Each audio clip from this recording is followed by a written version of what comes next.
Hello everyone, Jaiswal sir के virtual classes में आपका बहुत बहुत स्वागत है। आज हम कक्षा 12 के नागरिक शास्त्र के खंड 2 स्वतंत्र भारत में राजनीति का पहला अध्याय राष्ट्र निर्माण की चुनौतियां, इसको लेकर के आपके बीच में उपस्थित हुए हैं। यह अध्याय बहुत ही महत्वपूर्ण है और परीक्षाओं में इससे बहुत ही ज़्यादा प्रश्न पूछते हैं, तो इसलिए आज का ये क्लास बहुत ही महत्वपूर्ण होने वाला है। आप पूरा वीडियो जो है पूरा शुरू से लेकर के लास्ट तक देखिएगा, आपको सब समझ में आ जाएगा। तो आइए बिना देरी किए हुए हम क्लास को शुरू करते हैं और चलते हैं बोर्ड की तरफ।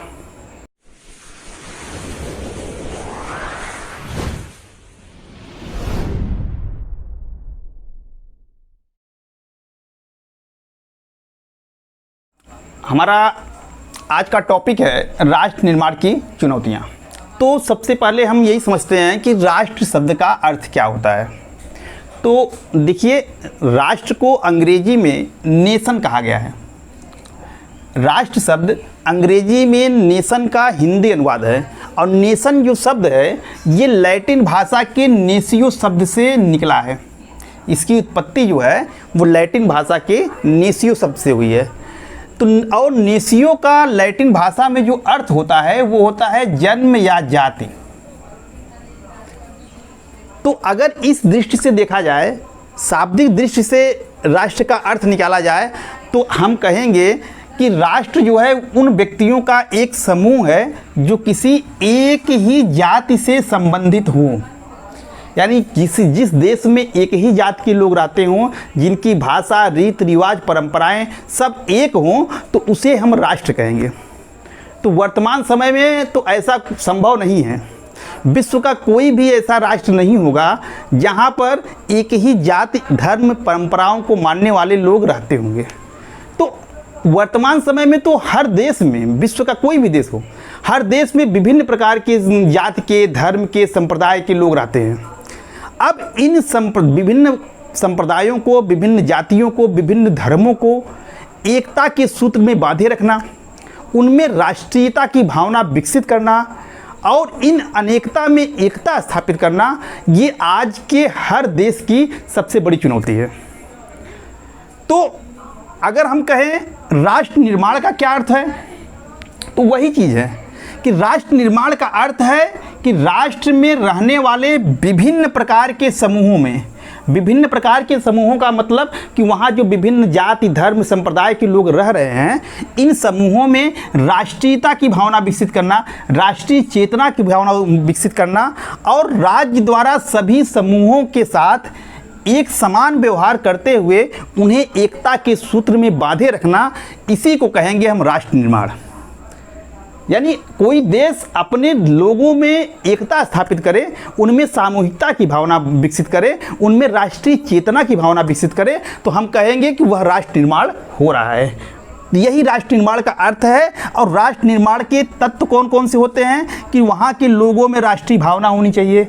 जब देश में राष्ट्रीय भावना रहेगी तो देश की एकता और अखंडता सुरक्षित रहेगी, और जब देश की एकता और अखंडता सुरक्षित रहेगी तो राष्ट्र निर्माण हो रहा है, समझ लीजिए आप। जनहित में सत्ता का प्रयोग हो। राष्ट्र निर्माण के लिए यह भी जरूरी है कि सत्ता वहाँ की जो है, वहाँ की शासन है, वो सभी प्रकार के समूहों के साथ समान व्यवहार करे और अपनी सत्ता का प्रयोग जनता की भलाई के लिए करे। और विभिन्नता में एकता हो। विभिन्न समूह तो हर जगह रहते हैं, इन विभिन्न जातियों, धर्म और संप्रदायों में एकता का भाव पैदा हो, ये राष्ट्र निर्माण के तत्व हैं। राष्ट्र निर्माण की जो चुनौतियां अभी आपको बताई गई कि विभिन्न जातियों, धर्म और संप्रदायों में एकता स्थापित करना, उनमें राष्ट्रीय चेतना विकसित करना, विभिन्नताओं में एकता बनाए रखना, ये सब चुनौतियां भारत जब स्वतंत्र हुआ उसके समक्ष भी आई। तो इस पाठ में हम इन्हीं चुनौतियों के बारे में जानेंगे। तो हम समझने का प्रयास करते हैं भारत की स्वतंत्रता से, और जब देश का विभाजन होता है यहीं से। भारत की स्वतंत्रता और देश का विभाजन। भारत की स्वतंत्रता का मार्ग द्वितीय विश्व युद्ध जब समाप्त होता है और इंग्लैंड में नई सरकार बनती है जिसके प्रधानमंत्री क्लेमेंट एटली होते हैं, तो यहीं से स्वतंत्रता का मार्ग प्रशस्त होता है। क्लीमेंट एटली जब प्रधानमंत्री बनते हैं तो वो कहते हैं कि हम 1948 के पहले भारत देश को स्वतंत्र कर देंगे और तब तक भारतीय जो है अपना संविधान निर्माण कर लें। भारतीयों के संविधान निर्माण में सहयोग देने के लिए वहाँ के प्रधानमंत्री एटली जो है एक दल भेजते हैं जिसको कैबिनेट मिशन कहा जाता है।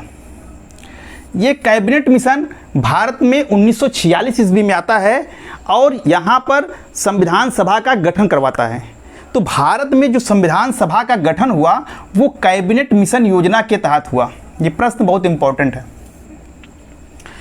कैबिनेट मिशन योजना के तहत भारत में संविधान सभा का गठन हुआ। जब संविधान सभा का गठन हो गया और भारत के लिए संविधान निर्माण होने लगा, 9 दिसंबर 1946 ईस्वी को संविधान सभा की बैठक हुई और भारत के लिए एक संविधान बनने लगा। तब मुस्लिम लीग को यह लगा कि ये तो हमारी जो पाकिस्तान की मांग है, एक अलग राज्य की मांग है, वो तो मानी ही नहीं गई। तब मुस्लिम लीग ने दंगे करवा दिए और इन दंगों को रोकने का एकमात्र उपाय यह था कि देश का बंटवारा अब कर दिया जाए। अंततः सभी इस बात पर सहमत होते हैं कि देश का बंटवारा हो जाए।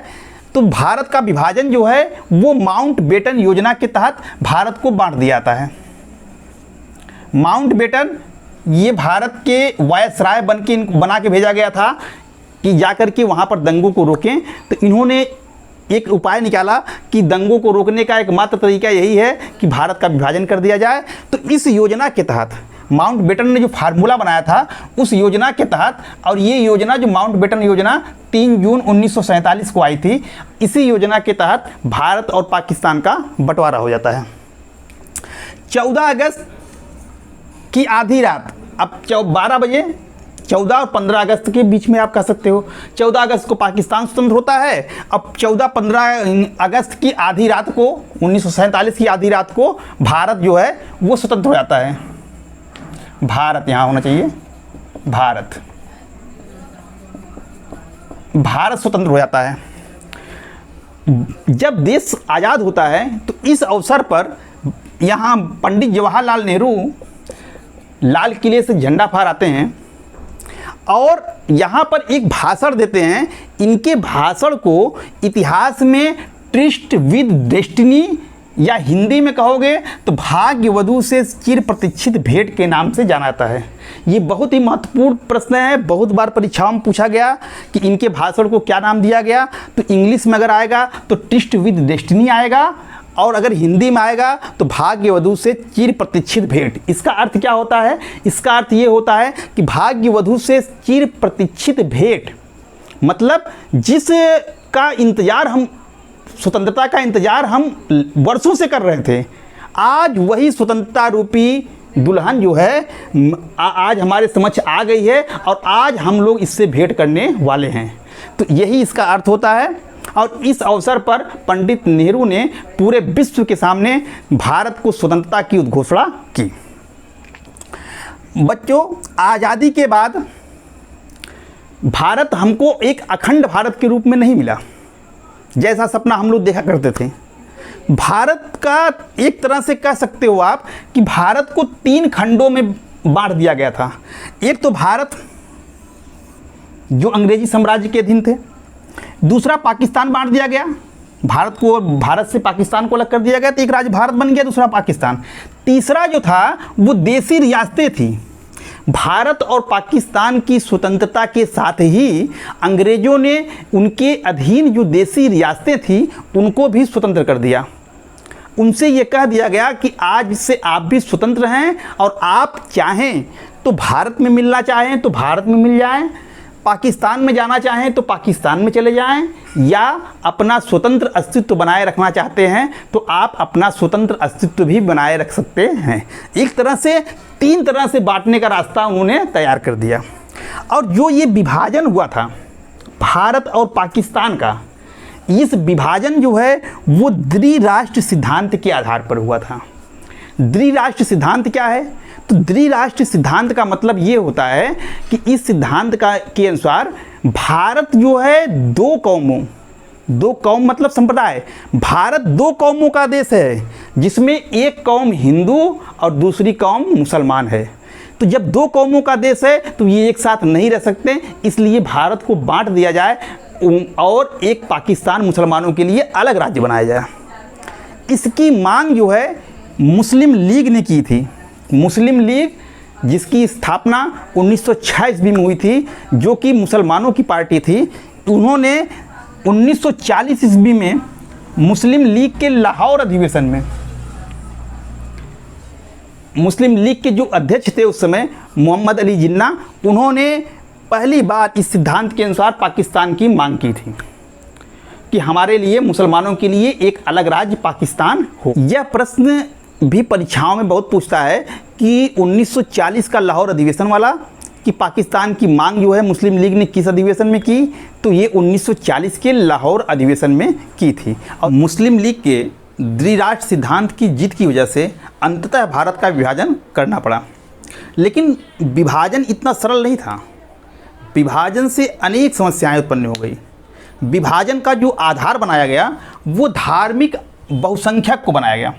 ये वर्ड लिखा गया, धार्मिक बहुसंख्यक। धार्मिक बहुसंख्यक का तात्पर्य यह है कि जहाँ पर मुस्लिमों की आबादी ज़्यादा है उसे पाकिस्तान बनाया जाए, और जहाँ पर हिंदुओं की आबादी ज़्यादा है उसे हिंदुस्तान बनाया जाए या भारत बनाया जाए। लेकिन इससे समस्या ये हुई कि उस समय भारत में केवल 2 ही क्षेत्र ऐसे थे जहाँ मुस्लिमों की आबादी ज़्यादा थी। आपको बोर्ड में एक मैप दिखाई दे रहा होगा। इस मैप में आप देखेंगे कि एक पूरब की तरफ आप देखेंगे हरे रंग से रंगा हुआ है, और एक पश्चिम की तरफ देखेंगे हरे रंग से रंगा हुआ है।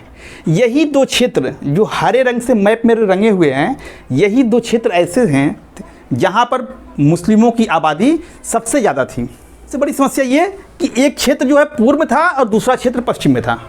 तो अंततः यह निश्चय हुआ कि 2 पाकिस्तान का निर्माण होगा। एक को हम कहेंगे पूर्वी पाकिस्तान और दूसरे को कहेंगे पश्चिमी पाकिस्तान।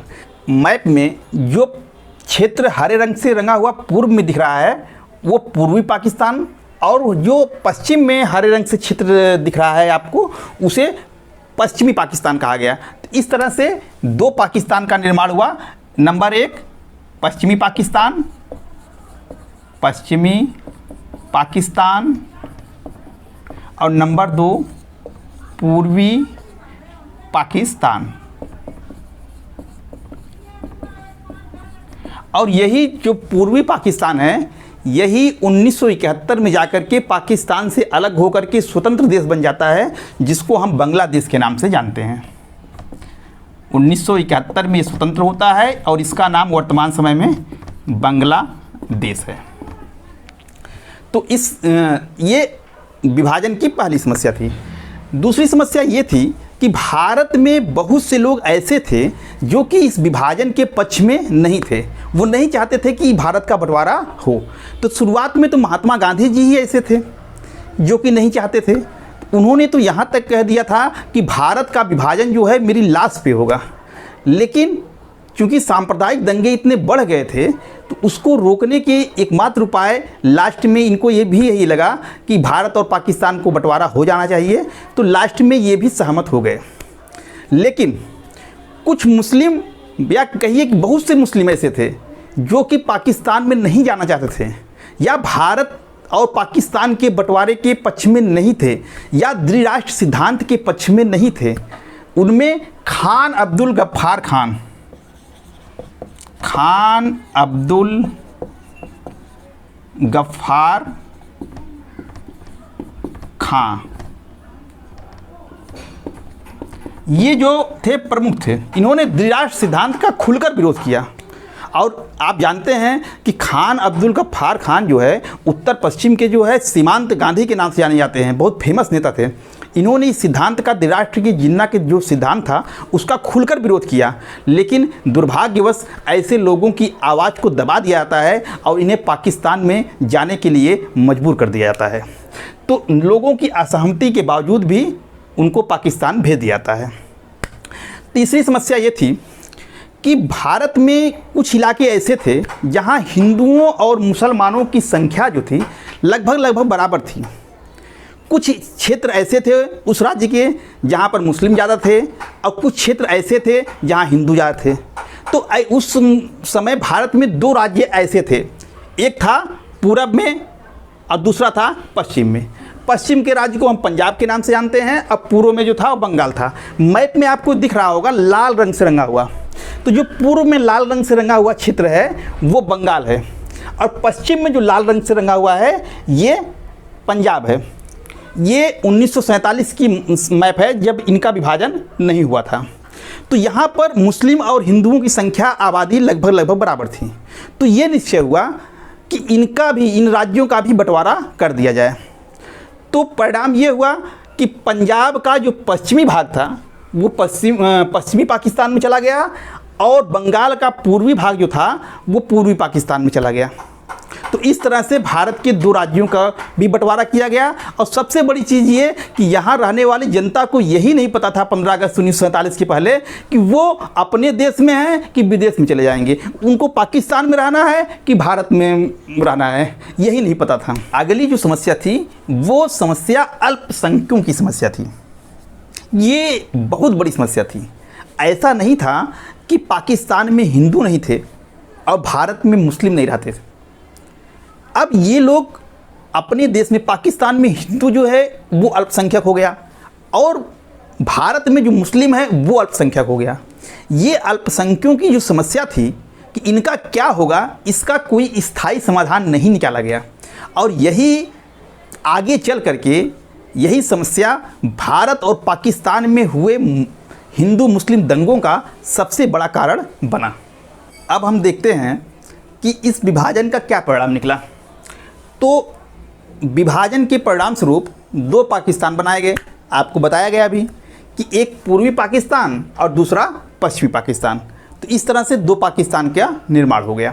विभाजन का जो दूसरा परिणाम था वो सांप्रदायिक दंगे। सांप्रदायिक दंगे जो हैं दोनों तरफ बहुतायत मात्रा में हुए। अमृतसर, कलकत्ता, लाहौर ऐसे क्षेत्र से जहाँ पे दंगे उग्र रूप धारण कर लिए, और इन दंगों में लाखों लोग मारे गए। करीब 5 से 10 लाख लोगों की मृत्यु हुई। ना जाने कितनी संपत्ति का नुकसान हुआ, जला कर राख कर दिया गया। तो ऐसे में सांप्रदायिक दंगों के कारण जो है तीसरा परिणाम इसका निकल के आता है, शरणार्थियों की समस्या उत्पन्न हुई। जब दोनों तरफ सांप्रदायिक दंगे होने लगे तो वहाँ रहने वाले, भारत में रहने वाले मुसलमानों को भारत से डरने लगने लगा। उनको लगा कि हम भाग के पाकिस्तान चले जाएंगे, सुरक्षित हो जाएंगे। पाकिस्तान में जो हिंदू रहते थे उनको लगा कि हम यहाँ सुरक्षित नहीं हैं, हम अगर भारत चले जाएंगे तो वहाँ सुरक्षित रहेंगे। ऐसे में दोनों तरफ से जनता का पलायन जो है एक देश से दूसरे देश में बहुत सी अधिक मात्रा में हुई। लगभग 20 से लेकर के 80 लाख के बीच की संख्या जो है, इतनी शरणार्थियों का दोनों तरफ स्थानांतरण हुआ। तो भारत में जो शरणार्थी आए पाकिस्तान से, उनको भारत ने एक्सेप्ट किया कि हमारे यहाँ अगर आना चाहते हैं तो आए। इसके लिए बाकायदा जो है भारत में शरणार्थी कैंप बनाए गए, उनके लिए रहन भोजन की व्यवस्था की गई, पानी की व्यवस्था की गई। और सरकार ही नहीं, यहाँ की जो स्वयंसेवी संस्थाएं थी वे लोग भी आगे बढ़ चढ़ के इनकी सेवा में आए कि ये हमारे अपने हैं, ये भाव आया। इसके अलावा जो लोग अपनी घर संपत्ति, ज़मीन जायदाद छोड़ कर के पाकिस्तान से आए थे, उनका सरकार ने पाकिस्तान से जांच करवाई कि इनकी कितनी संपत्ति थी। उस आधार पर जो भारत से मुस्लिम अपनी संपत्ति छोड़ के गए थे, उन संपत्तियों को भारत सरकार ने जब्त किया, और इन शरणार्थियों के बीच में जिस अनुपात में उनकी संपत्ति थी उसी अनुपात में उन संपत्तियों का, मुस्लिमों की संपत्तियों का इनमें बंटवारा किया गया, आवंटन किया गया। तो इसमें काफ़ी हद तक भारत सरकार ने शरणार्थियों की समस्याओं का समाधान निकाला। इसके अलावा विभाजन के परिणाम के स्वरूप भारत और पाकिस्तान के बीच जो है वो संपत्तियों का बंटवारा किया गया। सरकारी संपत्तियों के अलावा टाइपराइटर, मेज, कुर्सी, टेबल तक का बंटवारा हुआ। इसके अलावा सरकार, जो रेलवे के कर्मचारी थे उनको भी बांटा गया कि ये भारत में जा रहेंगे, ये पाकिस्तान में रहेंगे, इनका भी बंटवारा हुआ। यह भी विभाजन का एक परिणाम था। इसके अलावा अल्पसंख्यकों की समस्या दोनों तरफ बनी हुई थी, और इसी समस्या ने सांप्रदायिक दंगे और शरणार्थियों की समस्या को पैदा किया। तो भारत जानता था कि अगर इन अल्पसंख्यकों की समस्या का समाधान नहीं होता है तो ये आगे दंगों में तब्दील होते रहेंगे, दंगे होते रहेंगे। इसलिए भारत ने अपनी तरफ से यह प्रयास किया। उस समय भारत में 12% मुस्लिम आबादी थी, मुस्लिम आबादी। तो भारत सरकार ने यह इन लोगों को या मुसलमानों को यह आश्वस्त किया कि भारत में आपके हितों की रक्षा भारत सरकार करेगी। इसीलिए भारत ने अपने देश को धर्मनिरपेक्ष देश घोषित किया। पाकिस्तान ने ऐसा नहीं किया। पाकिस्तान ने अपने को मुस्लिम राष्ट्र घोषित किया और आज उसका परिणाम ये है कि हिंदू आबादी जो वहाँ थी वो आज घट करके 1% के लगभग आ गई। जबकि भारत ने क्या किया, अपने को धर्मनिरपेक्ष देश घोषित किया। धर्मनिरपेक्ष का मतलब ये होता है कि भारत सरकार का अपना कोई धर्म नहीं होगा, वो सभी धर्मों को समान दृष्टि से देखेगी और यहाँ रहने वाले प्रत्येक व्यक्ति को, चाहे वो बहुसंख्यक हो और चाहे अल्पसंख्यक हो, उसको किसी भी धर्म को मानने की स्वतंत्रता होगी, उस धर्म का प्रचार प्रसार करने, अपने धर्म का आचरण करने की उनको स्वतंत्रता दी गई। तो इस तरह से भारत में जो अल्पसंख्यक थे उनको एक सहारा दिया गया, उनको एक सुरक्षा, कानूनी सुरक्षा दी गई। अगली समस्या जो थी वो कश्मीर की समस्या। ये समस्या ऐसी समस्या है जो भारत और पाक के बीच आज भी वर्तमान समय में भी विद्यमान है। तो कश्मीर की समस्या भारत और पाकिस्तान के विभाजन का ही एक परिणाम थी। और ये समस्या कब उत्पन्न हुई, कैसे उत्पन्न हुई, आगे के पाठ में ही आपका है, तो वहाँ विस्तार से आपको बताया जाएगा। तो यहाँ पर राष्ट्र निर्माण की चुनौतियाँ पार्ट 1 का वीडियो जो है वो यहीं पर समाप्त होता है। इसमें हम लोगों ने राष्ट्र का अर्थ, स्वतंत्रता, विभाजन की क्या समस्याएं हुई, विभाजन का परिणाम क्या निकला, इन टॉपिक को हम लोगों ने अच्छे से पढ़ा और आशा करता हूं कि आपको अच्छे से समझ में आ गया होगा।